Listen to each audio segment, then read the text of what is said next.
ತದ್ದಿತಾಂತ ಅವ್ಯಯಗಳು. ತದ್ದಿತಾಂತ ಅವ್ಯಯಗಳಂದರೆ ನಾಮಪದಗಳ ಜೊತೆಯಲ್ಲಿ ಸೇರುವಂತಹ ಅವ್ಯಯಗಳನ್ನು ತದ್ದಿತಾಂತ ಅವ್ಯಯಗಳು ಅಂತ ಕರಿತೀವಿ.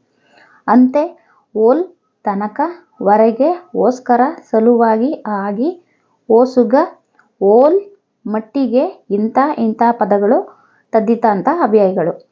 ಇಲ್ಲಿ ಅಂತೆ ಅಂದರೆ ರಾಮನಂತೆ, ಓಲ್, ಚಂದ್ರನೋಲ್, ತನಕ, ಮನೆಯ ತನಕ, ಶಾಲೆಯ ತನಕ, ವರೆಗೆ, ಪೇಟೆಯವರೆಗೆ, ಬೆಂಗಳೂರಿನವರೆಗೆ, ಓಸ್ಕರ, ನಿನಗೋಸ್ಕರ, ಬೆಕ್ಕಿಗೋಸ್ಕರ, ಸಲುವಾಗಿ, ಲಕ್ಷ್ಮಣನ ಸಲುವಾಗಿ, ಕಟ್ಟಡದ ಸಲುವಾಗಿ, ಆಗಿ, ಅವನಿಗಾಗಿ, ಇದಕ್ಕಾಗಿ, ಓಸುಗ, ಮದುವೆಗೋಸುಗ, ಓಲ್, ಸಿಂಹ ಓಲ್, ನದಿಯ ಓಲ್, ಮಟ್ಟಿಗೆ, ರಾಜುವಿನ ಮಟ್ಟಿಗೆ, ಅಜ್ಜಿಯ ಮಟ್ಟಿಗೆ, ಇಂಥ, ರಾಧೆಗಿಂತ, ಗೋಪಿಗಿಂತ.